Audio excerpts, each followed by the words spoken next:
بینەرانی بەڕێز و خۆشەویست بینەرانی بەرنامەی باسوخواز لە هەرکوێیەگان سڵاوتان لێبێ خۆشحاڵ و بەختەوەرم لە ئەڵقەیەکی نوێی بەرنامەی باسوخواز بە دیداریەوەی عزیز و خۆشەویست شاد دەبمەوە.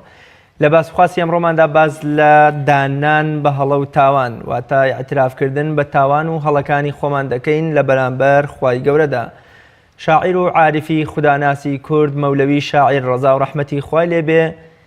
لە مناجاتێکی لەگەڵ خوای گەورەدان بە هەڵە و تاوانەکانی خۆیدا دەنێ و لە کۆتاییدا دەفەرمێ ئەرسەد تاوانم جەحەد ئەو دەرەن دەفتەرم جەڕووی وێم سیاتەرەن تۆ بۆ یەرجە من جەپڕ ئینسافید من ڕووزەردی وێم کافیەن کافی. بێگومان لە دەقی چەندین فەرمودەی پێغەمبەری خوادا صلی الله علیه وسلم ئاماژە بەوە کراوە کە هەموو مرۆڤەکان تاوانبارن و هەڵە و گوناهیان لێدەوەشێتەوە، بەڵام باشترینی مرۆڤەکان ئەوانن کە داوای لێبوردن لە خوای گەورە بکەن. ئایا بەر لە لێبوردن و گەڕانەوە و تۆبەکردن بۆ لای خوای گەورە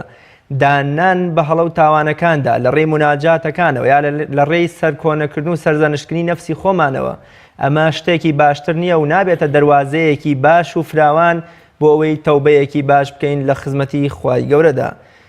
بۆ قسەکردن لەسەر دانان بە هەڵە و تاوانەکانماندا وە گرنگی ئەم باسە لە قورئان و فەرموودە و سیرەتی پێغەمبەری خوادا صلی الله علیه وسلم میوانداری زۆر بەڕێز مامۆستا عەبدولستار ئەسەڤەورامی زانای ئاینیم کردو. مامۆستاگیان زۆر بەخێر بێ و سوپاس بۆ ئامادەبوونت. زۆر سوپاس بۆ تۆش دەستخۆشی لە بەرنامەکەت لێکەم و سوپاس دەکەم. زۆر سوپاس مامۆستا. سەرەتا پێم خۆش وەکو دەواازەیە یان وەکو پێناسێ بزانین ئیعترافکردن بە هەڵە و تاوان واتە چی و چ شتێک دەگرێتەوە؟ بله، بسم الله الرحمن الرحيم، الحمد لله والصلاة والسلام على رسول الله وعلى آله وصحبه ومن والاه. هەڵە شتێکی واردە لە ژیانی ئینسانە بەگشتی مسلمان بێ نامسلمان بێ هەر مرۆڤ بێ هەڵە شتێکی واردە واتە لەگەڵ ئینسانە شتێکی جیابەوە نییە واتە هەمیشە لەگەڵ ئینسانایە بۆیە کەس لە هەڵە بە دوور نییە جگە لە پێغەمبەرانیش لە مەسەلەی تەبلیغی ڕیسالیە خوای پەروەردگار ئیسمەتی پێبەخشیون بۆیە مرۆڤەکان بەگشتی قابلی ئەوەن هەڵە بکەن. ئەم قابلی هەڵەکردنە شتێکی عەرزم کردی کە واردە، بەڵام لەگەڵ واردبوونەکەیە لە سەرەتای بەرنامەکە ئاماژەت بەوەدا کول بەنی ئادەمی خەتاء وخەیر الخەتائین التەوابون. مرۆڤەکان هەمویان پێغەمبەری خوا باسی کردووە فەرمێ مرۆڤەکان هەمویان قابلی ئەوەن هەڵە بکەن و هەڵەش دەکەن، کەس مەعسووم نییە، بەڵام باشترین ئەو کەسانەی کە هەڵەیان کردو ئەوانن کە دەگەڕێنەوە کەواتە گەڕانەوە بۆ حەق و گەڕانەوە بۆ ڕاستی و دانان بە هەڵەدا تەنها بە پیاوی گەورە و بە ئەوانە دەکرێت کە عیزەتی نەفسیان هەیە، ئەوانن کە ئەتوانن نەفسیان بشکێنن لە بەرامبەری نەفسیاندا دەوەستنەوە نایهێڵن هەرگیز نەفسیان وایان لێ بکات کە سەرنجامێکی بەرەو خراپیان برێت. بەڵێ مامۆستا بۆچی هەمیشە مرۆڤە باشەکان دان بەم هەڵەیەدا دەنێن؟ لە بۆ نمونە پێغەمبەری خۆمان صلی الله علیه وسلم دەفەرمێ من لە هەمووتان لە خوا ترسترم بەڵام ڕۆژی 100 جار داوای لێبوردن لە خوای گەورەکەم یا 70 جار. بۆچی ئەوانەی کە پێویستە دان بە هەڵی خۆیاندا بنێن دانی پێدانانن کە مرۆڤە گومڕاو سەر لێ شێواوەکان، بەڵام مرۆڤە بەری و پاک و بۆ خوایەک لابووەکان ئەمانە هەمیشە دان بە هەڵە و تاوانی خۆیاندا دەنێن. خۆی پرسیارەکە زۆر لە جێیە. مرۆڤی گەورە دان بە هەڵەدانێ ئەوانەی کە دەرونیان تەنگە، ئەوانەی کە نەفسیان تووشی مەغروری کردوون لە ناخی خۆیاندا زۆر گەورن، بەڵام لە ئەسڵدا زۆر بێنرخن و زۆر بێبەهان. هەرچەندە خۆیان بە گەورە بزانن عوجب و تەکەبوریان هەبێ ئەمان ناتوان ئیستیغفار و داوای لێبوردن کەندان بنن بە هەڵەیانەوە بگەڕێنەوە. بۆیە هەمیشە ئینسانی گەورە چ پیاو بێ چ ئافرەت ئەمانە کە تەوبە دەکەن و دان نەنێن بە هەڵەکەیان ئیعترافەکەن ئیعتیزاری ژێننەوە لە دوای هەڵەکەیان لە دوای ئیعترافەکەش ئەمانە پیان دەوترێ گەورە. بۆیە هەمیشە گەورەکان سەرمەشقیان پێغەمبەری خۆمان صلی الله علیه وسلم کە ڕۆژی ئەوەندە جار دەڵێ ئەستەغفر الله، لەگەڵەوەشە دوای هەموو نوێژێ کە سەلامی داوەتەوە 3 جار فەرمێتی ئەستەغفر الله، هێشتا دوای ئەو نوێژەش داوای لێبوردن لە خوای پەروەردگار دەکات. کەواتە پیاوە گەورەکان ئیعتراف بە هەڵە و تاوانی خۆیانەکەن، بە زەمبی خۆیانەکەن، بە تەقسیری خۆیانەکەن. ئەگەر تاوانی ژیان نەکردبێ خۆ تەقسیرەکەیان هەر کردووە کەمتەر خەرمیەک لە بەرامبەر هەموو ئەو نعمەتانی کە خوا پێداون. ئەگەر تەماشای نمونەی زیاتر بکەی سەری قورئان کە نمونەی زۆر هەن. دوو نمونەی لە سەرەتای قورئانە کە لە سوورەی ئەلبەقەرە باسی کردوون، نمونەی ئیبلیسی هێناوە عليه اللعنة ونمونەی ئادەم و حەوای هێناوە کە ڕەحمەتی خوایان لێبێ کە نمونەی ئیبلیس نموزەجێکی خراپ، نمونەیەکی ناشرین، وێنەیەکی ناشرین و نادروست و نەگونجاو کە خوای پەروەردگار پرسیاری لێ دەکا بۆچی سوژدەت نەبەرد، بۆچی نەتوانی سوژدە بەری، بۆ فەرمانی خوا جێبەجێ نەکرد. یەکسەر قال يا إبليس ما منعك أن تسجد لما خلقت بيدي قال استكبرت أم كنت من العالين. تەماشا کە خوا فەرمانی پێدەکا بۆچی سوژدەت نەبرد کە من بەدەستی خۆم دروستم کردووی، وشەی ئەنانیەت بەکاردێنێ. قال أنا خير من باشترم. جا ئەنانیەت و عینادیەت لە هەر کەسێکا بن سیفەتێکە لە هەر کەسێکا بێ ناتوانێت بگەڕێتەوە، ناتوانێت دان بەهەڵی دابنێ و ناشتوانێت لە دوای دانان بەهەڵەکەی ئاعتیزاریش بێنێتەوە هەم بۆ خوا هەم بۆ خەڵک. بۆیە ئەمە نمونەیەکە خوا وەکو لە بابی ذەمە باسی کردو. نمونەیەکمان هەیە لە بابی مەدحە، خوا باسی ئادەم حەواکە قال ربنا ظلمنا أنفسنا وإن لم تغفر لنا وترحمنا لنكونن من الخاسرين.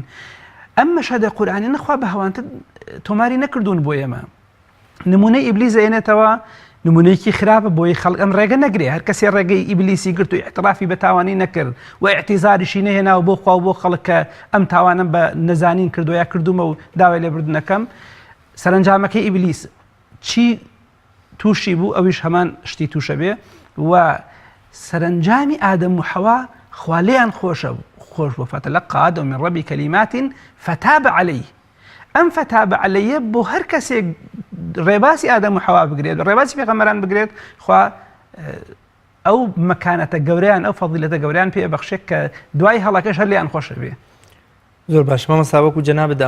ئاماژەت بەوە کرد کە ئەنانیەت و خۆ بە گەورەزانی ئەبێتە ڕێگر لە بەردەم ئەوەی کە مرۆڤەکان ئاعتراف بکەن. شتی دیکەمان هەیە کە ببنە ڕێگر لەم سەردەمەدا.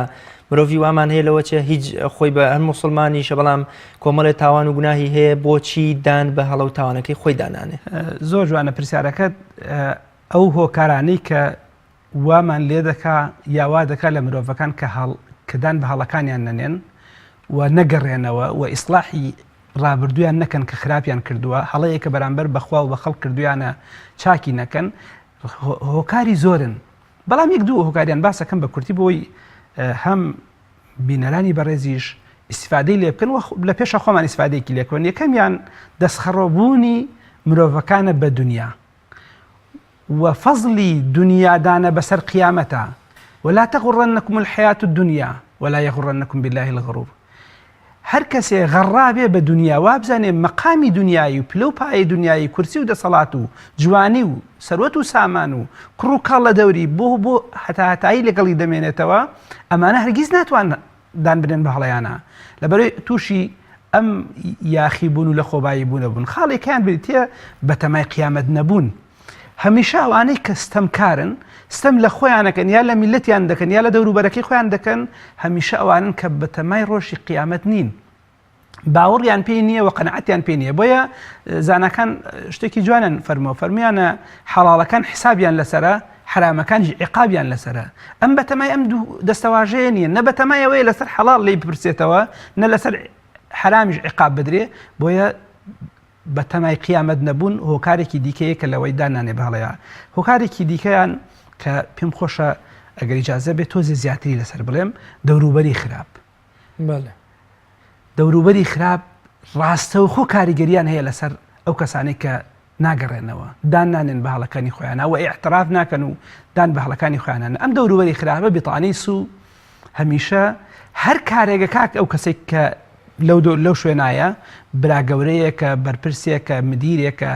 باوکێکە، هەر کەسێکەیە هەرچی خراپش دەکا هەر هەمووی پێی دەڵێن چاکە. ئیشەکان زۆر باشن، کارەکەت زۆر جوانە، مەدحیەکەن، ئەوە نەی مەدحەکەن، ئەو نەی مەدحەکەن، هەڵەی خۆی نابینێ کە یەکەم مەرحەلە هەڵەی خۆی نەبینی و کوێر بوو لە بەرامبەر هەڵەکانی خۆیان. دوایی مەرحەلەی دووەم دێتە پێشەوە کە پێی دەوتری عوجب. عوجبی جواتە ئەوەندە لە خۆی رازی دەبێ، ئەوەندە لە خۆی رازی دەبێ، دەچێتە مەقامێکەوە کە هەموو کەس بە بچوو گەزانێ خۆی گەورە نەبێ، قسەی هەموو کەس بە هەڵە دەزانێت قسەی خۆی نەبێ و قەولی خۆی سەواب و تەواو و ڕێک و دروستەوە هەر کەسێکیش دژی بێ بە سەلێر شەوا وێزانێ. بۆیە خەڵک هەیە زۆر لەو عاقڵتر، زۆر لەو شارەزاتر، زۆر لەو متەدەینتر، زۆر لەو خواناستر، عالمتر، عابدتر، بەڵام ئەم احترافی پێ ناکات لەبەر چی لەبەرەی دەوروبەرێکی خراپی بوون ئەم دەوروبەرە خراپە ئەوەنیان وەسف کرد ئەوەنیان وەسف کرد وەکو دەڵێ کوردەواری سابونیاندا لە ژێر پێی کاتێ بە خۆی زاین تووشی عجب بوو لەسەر سەر ئەیدەن بە عەرزا ئەم تاوانە هی ئیمڕۆ نییە باسیەکەین بە درێژایی مێژوو ئەمە دووبارە بووەتەوە لە فیرعەون و هامان و قارونەوە هەتا ئەم ساڵانی ڕابردوو هەتا ئێسەش وە دواییش هەر ڕوئەدا خاڵێکی دیکەیان پێم خۆش ئاماژەیەکم پێکە بکە لەسەر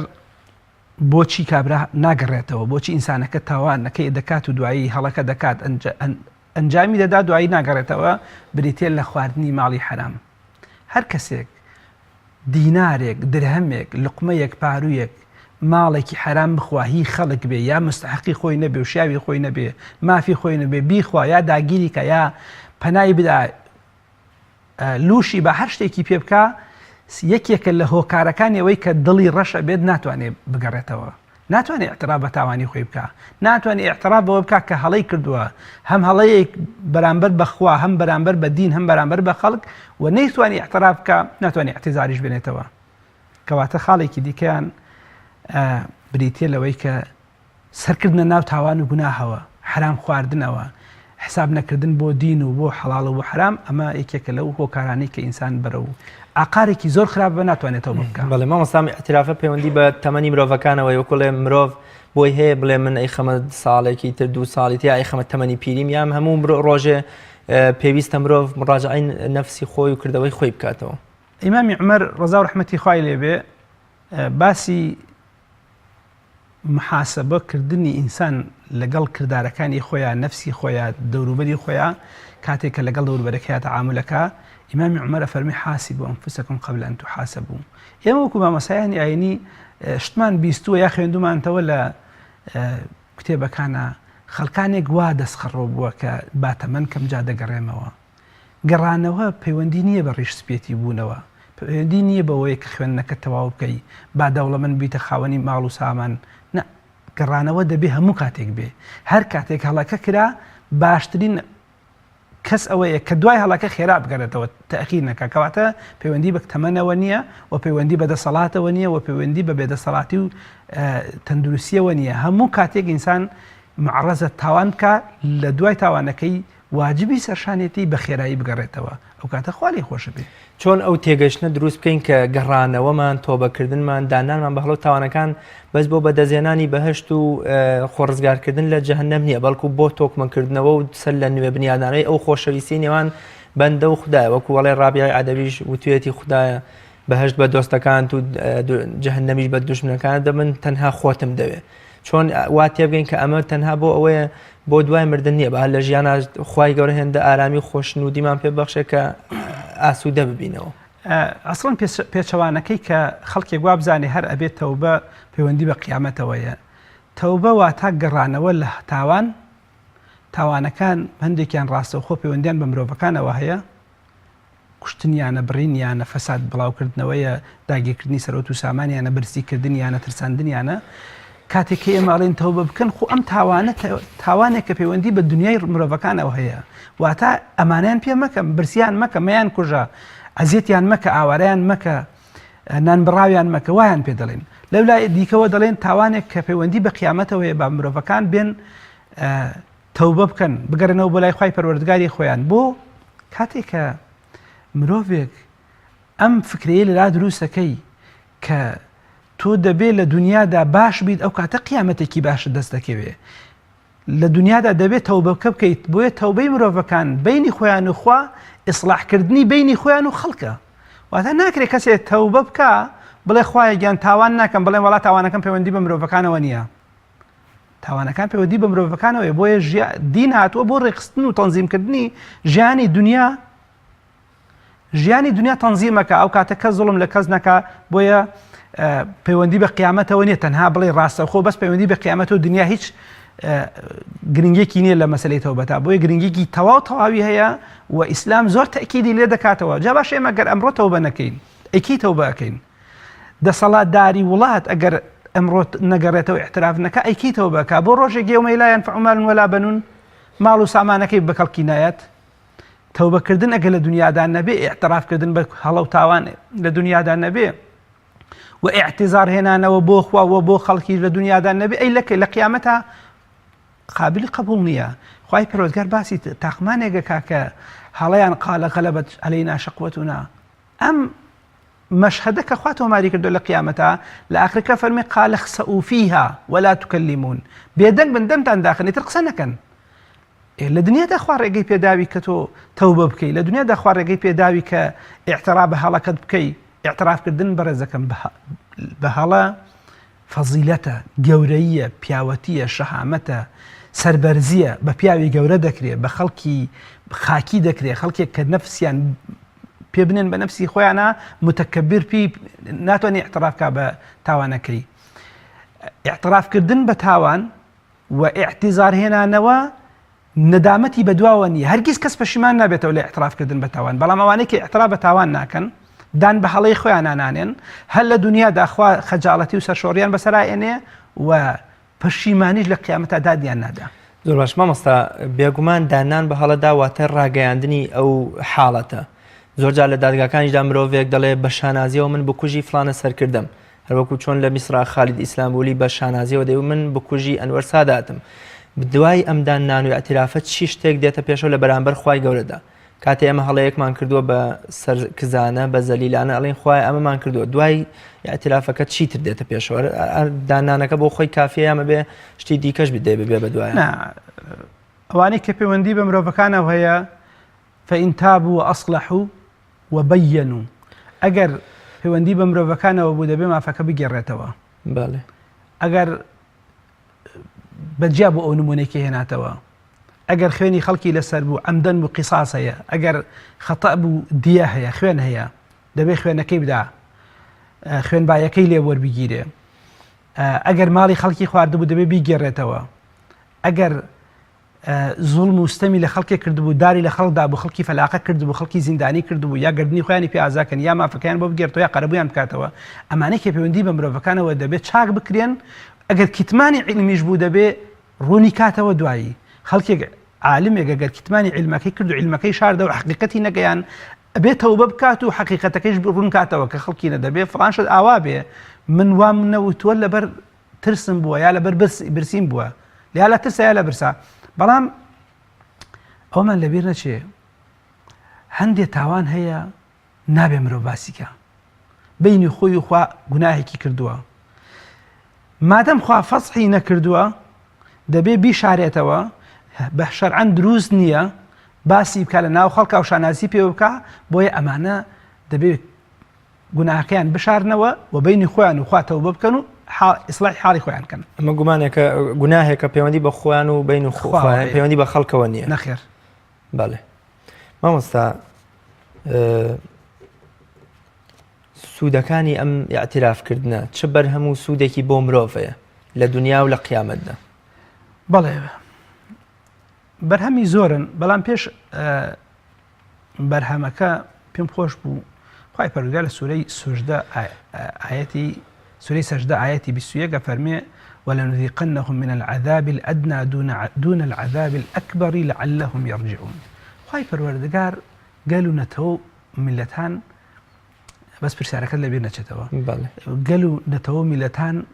ڕائەچڵەکێنێ بە عەزابێکی بچووک، هێشتا سزای گەوریان نادا بەسەرا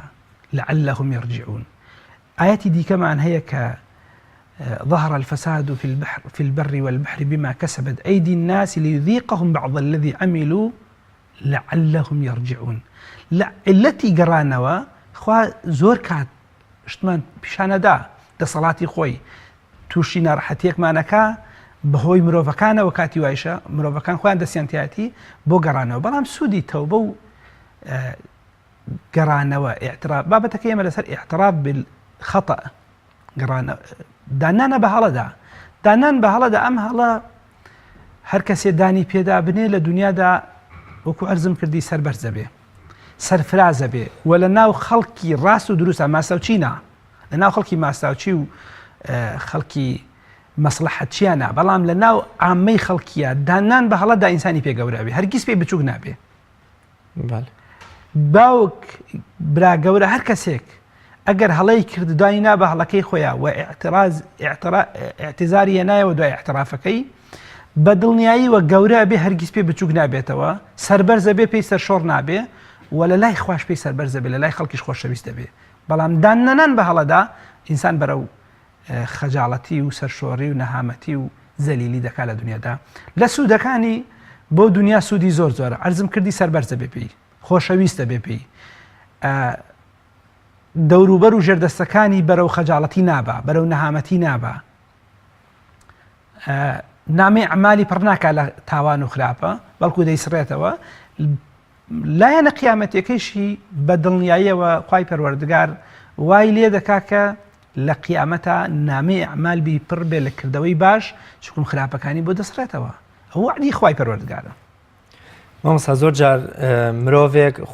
لە نێو هەڵە و تاوان و گوناهدا دەژی بەڵام ئەمر بە چاکە و نەهی لە خراپەیەکی من ئەم گوناه و تاوانی بیرەخاتەوە اینجا اعتراف بکات کەواتە لەم حاڵەتەشدا ئەمر بە چاکە و نەهی لە خراپە شتێکی باشە هەم لەوەی کە من ئەرکێکی خۆم بەجێهێناوە هەم بیری ئەویشم خستۆتەوە بۆی ئەویش اعتراف بکە. لە باسی بیتانە و دەوروبەر و مستەشاری خراپە شت زۆر هاتووە دەڵێ یەکێک لە بیتانەی خراپەوەیە کە هەمیشە راپۆرتی درۆینە بەرزەکەنەوە بۆ سەری خۆیان هەمیشە هەر مەدح و سەنای تایە هیچی تیانە زەمی تیانە هەڵەی ڕاستکردنەوەی هەڵەی تیانە و خەڵکی مەسلحەتی خەریکی ئەمیشانن بۆیە لە فەرمایشتە هاتووە فەرمێ خوای پەروەردگار ئەگە ئیرادەی خێری بە ئەمیرێک هەبێت دەسەڵاتدارێک ئەگەر نەکبەتی نەبێ بەواتای ئەمڕۆ ئەگەر نەکبەتی نەبێ وەزیری باش لە دەورین واتە دەسەڵاتداری باش ئەوەیە کە وەزیری باش لە دەورین هەمیشە ئامۆژگاری دەکەن و هەڵەکانی بیر دەخەنەوە بەڵام دەسەڵاتداری خراپەوەیە کە دەوروبەری و مستەشار و وەزیرەکانی خەڵکی خراپن هەمیشە پێی دەڵێن تۆ گەورەی تۆ هەرچی هەرگیز هەڵە ناکەی تۆ نازانم ئاوایتە تۆ قسەکان هەمووی ڕاستن پێشبینەکان هەموو ڕاشنستەکان شتەکان هەمووی ڕاستن وەزیری خراپ و مستەشار و دەوروبەر و بیتانەی خراپ وای لێ دەکەن ئەم ئینسانە هەرگیز هەڵەکانی خۆی نەبینێ بۆیە تووشی هەڵە و لادانیەکەن وایشی لێ دەکەن کە ناتوانێت احترام بە هەڵەکەی خۆی بکە.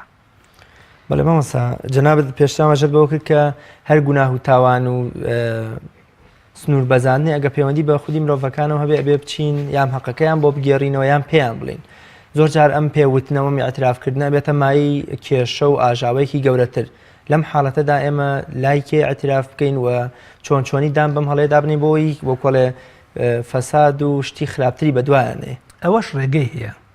یعنی دانان بە هەڵەدا ئەوەی کە پەیوەندی بە مرۆڤەکانەوە هەیە ڕێگەی هەیە خوای پەروەردگار ئەو هەموو زانا و عالم و پیاوە ساڵحانی لەسەر زەویە هەیە ئینسان لە خۆیەوە هەنگاو نەنێ بۆ ئیسلاحکردنی ئەم کارەی بچێ مەشوەرەت کە پیاوی گەورە بە شورا هەرگیز تووشی هەڵە نابێ بە شوراکردن مەشوەرەت و مەشاوەڕەکردن و ئەهلی شورا تووشی هەڵە نابن زۆر بەکەمی لەبەروی عەقڵی چەند کەسێک کۆ بێتەوە زانای ئاینی دانا عابد حەکیم ئەمانە کۆ دەبنەوە ئەگەر پەیوەندی بە تاکێکەوە هەبوو تاوانێکی ئەم هی ساڵی گرانیەکەیە و جزی لێ کردو ئەگەر ئێستا باسی بکە تووشی هەڵە دەبێت تووشی کێشە دەبێت ڕێگەی هەیە بۆیە مادەم ئیعترافەکە بە دڵنیەوە خواکاری بۆ ئاسانە کاگە بینی خۆی و خوا ڕاستە لە ڕێگەی چەند ڕیسپیەکەوە چەند زانایکی ئاینیەوە بە شێوازێک لە شێوازەکان کابرای بەرامبەر قەنەعات پێ دەکەن کەسەکەی بەرامبەر قەنەعات پێکەن بە دڵنیایەوە لێی خۆش دەبن و بە دڵنیەوە خواکاری بۆ ئاسانەکە خوایەک خالقی ئەم بوونەوەرەیە مدەبیری ئەم بوونەوەرەیە ئەو کارەش ئاسان دەکات بۆ ئەو مرۆڤەکە بێوێ بین و خۆی و خوا بەڵام ئەم ئینسانە نابێ بچە کابرا بگرێ بڵێ وڵا لە فلان ساڵا من کوڕێکم کوشتی یا لە فلان ساڵا من ماڵەکەم سووتاندی یا لە فلان ساڵا من ئاژەڵەکانم سووتاندی و قڕم تێخستن نازانم چیم کردن زەرعاتەکەم سووتاندی بۆیە دەبێت لە ڕێگەیەکەوە بۆی بڕوا ڕێگەیەکی زۆر زۆر گونجاو ڕێگەیەکی زۆر زۆر دروست بۆەوەی بتوانێت هەڵەکەی کە کردوویەتی قەرەوی کاتەوە بە شێوازێکی باش بەدڵنیە ئەوانش کە کەسەکەی لیان دەبورن سابوونی کۆمەڵێ ڕوودا و پێشهات بە تایبەت لە چەند ڕۆژی ڕابردوودا بوونی ئەو هەموو بوومەلەرزەی کە سەرانسەری شارەکانی کوردستانی گرتووە ئەمە تا چەند زەنگێکی ئاگادارکەرەوەیان بۆ تا چەند بۆ ئەوەیە کە مرۆڤەکان ئیعتراف بکەن و هیچ نەبێت لەو سنوور بەزان و یاخیەبوونەی خۆیان بەرامبەر بەخوا تۆزێ بگەڕێنە و دان بە هەڵی خۆیان دابنێن. ئایا هیچ پندوانێکی تێدا هەیە بۆ ئەم باسی ئێمە؟ بەتەئکید پڕ لە پندوانە. زەمین لەرزەیەک پڕ لە پندوانە ئەگەر خەڵکێک عەقڵ و شعوری لە شوێنی خۆیان ئیشکا. خەڵکێک دەبینی هەرزە و نەفام زمان درێژیەکەن بەرامبەر بەخواخوا بوامان لێکە. خوای پەروەردگار جگە لە ئەمە بابەتێکی جیولۆژی و ئەوانەیە، خوای پەروەردگار خەڵکانێک بە عەذابی ئەدنا دوونە عەذابی ئەکبەر تاقیە کاتەوە، بە ڕاچڵەکینێکی کەم تاقییان نەکاتەوە. یەکێک لەو پندوو شتانی کە لێمان وەرگر ئەو نوێژی بەیانیە مزگەوتەکان پڕبوون لە خەڵک. ئەو نوێژی بەیانیە پڕبوون لە خەڵک، یعنی خەڵک گەڕایەوە. دەمان بیست ئافرەت تەلەفۆنی بۆ کە سوکارەکەی دەکرد دوعاکان بخوێن، قورئان بخوێن، کورە داوا لە خوا بکەن. خەڵک زۆر گەڕابوویەوە بۆ لای خوا، خەڵک زۆر بە ئەگەر کاتیش بێ خەڵک زۆر داوای لێبوردنی کرد. پاشان ئەمە ئەومان پێڵێ باشە ئەم بوومەلەرزەیەکی بچووک لە شوێنێکی دیاریکراوە لێ ئەدا بە پۆین ئەوەندە باشە ئەیەکە بوومەلەرزە گەورەکە دێت ئینە زەلزەلەتی ساعەتی شەیئون عەظیم. باشە بوومەلەرزەی گەورە هاتنی قیامەت کە حامیلە حملەکەی دائەنێ گەنج سەری سپیە بێ ئەهنابێ خەڵخۆی بۆ ئامادەکە. پاشان عیبرەتێکی تریتیا بوو پندێک و ئامۆژگاریکی تریتایە لەو کاتا یومە یەفیڕ المەرء من ئەخیه وأمه وأبیه. خەڵک لە مرد لە ژنەکەی ڕایەکە، ژن لە مێردەکەی ڕایەکرد، نەخۆش کەوتبووە سەر پێ هیچ ئازار لە قاچە نەما بوو، ڕای دەکردە دەرەوە. هەموو ئەوانەمان بینی لەگەڵ ئەوەی شابینیمان ماڵ و سامان یەک سوودی نەبوو. خەڵک فریان نەکەوت بچێت لە قاسەکەیە بەستەیە پارە بخاتە گیرفانی، یا ئاڵتوونەکەی هەڵگرێ، یا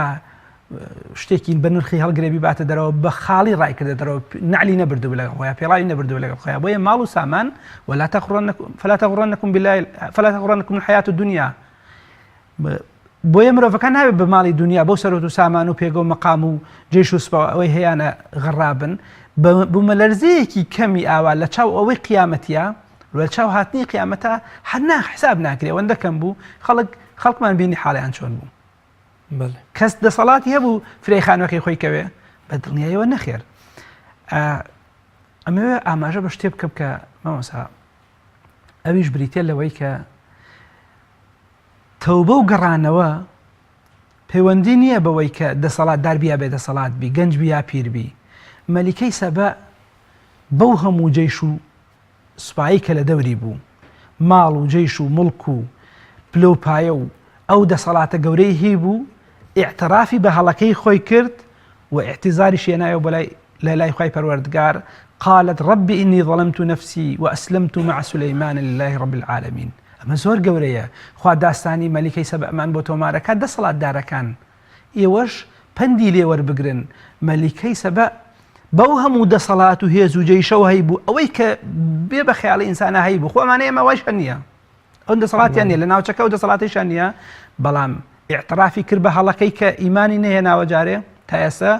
و ئیعتیزاریشی هێنایەوە خوای داوای لێبردنەکەم بۆ ئیعترافی شەکەم کە لە هەڵەدا بووم ئەوە ئیمانم هێنا لەگەڵ سولەیمانە. زۆر باش. من پێم خۆشە دوایی سەر بەخۆ باز لە گەڕانەوە دانپیانانی هەڵەی سیاسیەکان بکەین تا بزانین ئەم دۆخ و قەیراونە هەمواریەش تا چەند ئەتراف نەکردون دانەنانی ئەوانی تێدای. مامۆستا مەرج و ڕێکارەکانی گەڕانەوەی ئەترافکردن مرۆڤێک تا ئێستا لە عیسیان و گوناه و تاوانە ژیاوە ئەو مەرج و ڕێکاران چین کە پێویستە بیگرێتە بەر بۆ ئەوەی ئەتراف بە هەڵە و تاوانەکەی بکە. شت زۆرن، بەڵام ئەم شتە زۆرانە ئەگەر لە سەیری قورئانەکەی باسی نمونەی پێغەمبەر یونس کە قورئان تۆماری کردووە ئەی فەرموو ئەلا ئیلاهە ئیلا ئەنتە سوبحانەکە ئینی کونت من الظالمین. باسی پێغەمبەر ئیبراهیم کە عابد الرحمانە، مکرم الضیفانە، مطفئ النیرانە، بتشکێنە، ئاگری لەسەر کوژاوەتەوە هەمومانە. خوا وەسفیەکە والذی ئەطمع ئەن یەغفر لی خەطیئەتی یەوم الدین. کەواتە نمونەی پێغەمبەران زۆرن. ئەگەر نمونەی ساڵحان بینینەوە نمونەش زۆرن. پێشەوەی باسی هۆکارەکان بکەم بە نمونەیەک لەسەر ئیمامی عومەر لە مەدینە لەسەر مینبەر خەلیفەی ئیماندارانە خەتیبی مەدینەیە ئەو پیاوە گەورەیە کە ئەو هەموو وەسفەی هاتۆ لە ئیسلامە لەسەر مینبەر باسی تەحدیدی مارەیەکە باسی تەحدیدی مارەیەکە مارەیەکە بێ وابێ ئافرەتێک هەڵەسێتەوە پێڵێ ئەی عومەر ئەوەی کە تۆ وتت هەڵەیە ئەوەی کە تۆ وتت هەڵەیە خوا ئەفەرمێ وآتەیتم ئیحداهن قینطارا فلا تأخذ منه شيئا باشە ئافرەتێک بە خلیفەی ئیمانداران واڵێ ئیمامی عومەر لەسەر مینبەرەکەی دێتە خوارەوە و پاشە نەفەرمێ كل واحد أفقه من عمر دوو جارێ لێ سێ جارە لێ هەموو کەس لە عومەر شارەزاترا لێ واتە یەکەم خاڵێک ئێمە لە وڵاتی ئێمە و دەور و بەرمانە بەدەسەڵاتدار بڵێ تۆ هەڵەت کردووە یەکسەر کوشتن مەسیر و چاوەڕێتەکە سەرنجامەکەت بەرەو کوشتن دەچێت بەڵام خەڵک بە ئیمامی عومەر دەفەرمێ هەڵەت کرد ئەوە قسەی خۆتە خواوا نافەرمێ ئیمامی عومەر دێتە خوارەوە ئەمەوێ ئەو ئاماژە بەو خاڵە بکەم شکاندنی نەفس لەسەر مینبەرەکەش قسە جواب ناداتەوە دێتە خوارەوە ناو خەڵکەکە و دەژڵێ بە خەڵکی نە هەموو کەس لە عومەر شارەزاترە هەموو کەس لە عومەر شارەزاترە ئێستا دەڵێ کاکە گوێ لە ڕای خەڵک بگرن ڕای خەڵک بە ئەحمەق و گەمژە و نەزان و نەفام تێدەگەن بە خاین دەزانێت ببێ لەسەرەوە بکەم چی بکەین بۆەوەی بگەڕێنەوە بۆ لای خوای پەروەردگار و احترام بە تاوانەکەمان بکەین و احتیزاریش بینەوە بۆ میلەتەکەمان خاڵ زۆرن یەکێک لەوانە ئیخلاص بوون لە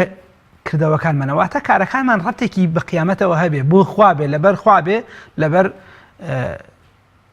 خورمێژ نەبێ ئەمە خاڵێکی گرنگە دووەمیان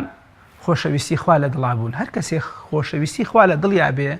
ناتوانێت ئەو تەکەبورە لە دڵی خۆیان دروستکە چکم دڵ یەک خۆشەویستی تاڕێ بێتەوە یا خۆشەویستی خوا یا خۆشەویستی نەفس و هەوا و ئارەزووە بۆیە خۆشەویستی خوا لە دڵات جێگیرکردن واکە لە مرۆڤەکان کە بگەڕێنەوە بەلای خوای پەروەردگار هەمیشەش ئامادە بن بۆ گەڕانەوە هەر کاتی هەڵەیان کرد یەکسەر بە دوایە ڕاستیکەنەوە و احترافیش بکەن و داوای لێبوردنکەن خاڵێکیان کە لە پێشتر ئاماژەم پێکام مصاحبەت الئەخیار واتە دەوروبەر و هاوڕێیەتیکردن و هامنشینبوون لەگەڵ خەڵکی چاکە ئینسان بەرەو چاکە ئەبا هەر کەسێک دەوروبەرەکەی خەڵکێکی خوانە ناسی دوور لەخوا بن ئارەخۆر و نوێژ نەکەر و دوور لەخوا و خراپ بن بە دڵنیایەوە ئامۆژگاری خراپیەکەن هەرگیز ئامۆژگاری چاکی ناکەن لەگەڵ خەڵکی موسڵمان و خواناس و ئەهلی دینە هەڵس و کەوتکە بە دڵنیاییەوە سەرنجامێکی باشێ بێ و احترام بە هەڵە و تاوانەکەیەکە پاشان خاڵێک کە زۆر گرنگە بۆ سیاسیەکانیش هەر و بۆ غیرە سیاسیەکانیش کە ناشکری نەبێ وڵاتی ئەمە نێرومی هەمووی بۆ بە سیاسی النظر في العواقب تەماشای سەرنجامکردن ئینسان ئەگە تەماشای کەواتە دووربین بێ کاتێک کە دەست ئەبەی بۆ کارێک بزانانی ئەم کارە سەرنجامێکی خراپیە بێ دەبێ نەیکەی کاتێک دەست ئەبەی کەسێک دەست ئەبا چەکێک هەڵەگرێ ئەوێ خەڵکێک بکوژێ بە دڵنیاییەوە دەبێ ئەمەی لە بەرچاو بێ دەیکوژنەوە یا زیندانێکی دوور و درێ چاوەڕێ دەکا دەبێ بزانێ ماڵی خەڵک خواردن مندەقە دوقە هەر کەسێ بدا لە دەرگای هەر کەسێک دەدرندەوە لە دەرگای هەر شتێک لەم تاوانانە ئەنجام بدا تاوانەکە سیاسی بێ بەرامبەر بە تەواوی میلەت بێ بەرامبەر بە تاکێک بێ بەرامبەر بە دین بێ بە دڵنیاییەوە ئەگەر سەیری سەرنجامەکەی کەشتیوان ناکە بزانێ کە ئەم مڵک و سامانە ئەم گەنجیەتی و لاوەتیە ئەم هێز و سیارە و دەوروبەرەی کە هەیەی تا سەرنجام بۆی نامێنێتەوە تا قیامەت بۆیە دووربینون و تەماشاکردنی سەرنجام کارێکی زۆر زۆر گرنگە پاشان ئینسان دەبێ فکری ئیسلاحکە عینات نەبێ ئیسلاحی فکر کارێکی زۆر زۆر گرنگە تربیەت بوون و چاکبوونی ئاڕا و بیرروبۆچوون چاکردن و ڕێکوپێکردنیان و دانیان لە میزان یەکێکە لەو هۆکارانەی کە ئینسان بەرەو هەڵە نابە ئەگەر هەڵەش بکە خێراگەڕێتەوە چاکیەکە بەڵێ مامۆستا وەکو وتمان ئەم ئاعترافکردن و گەڕانەوە دانانە بە هەڵە و تاوانە واتە پشتکردنە گوناهەکە بەڵام مرۆڤێکمانەیە بەڵێ بەردەوام یادی خۆی خاتەوە و گوناهی کردووە و لە بەردەم خوادا ئەپارێتەوە یام ئەڵێ ئەمەم کردەوە لە بەڵام بەردەوام لەناو گوناهەکەش ئاژی یام لە دوای کە ڕۆژ بوویەوە یام گەشتەوە ناهاوڕێکانی ئەچێتەوە سەر هەمان گوناه و تاوان ئەمە هیچ کەڵکی و سوودێکی هەیە ئەم ئاعترافکردنە ئەو ئیستیغفارە ئیستیغفاری دەوێ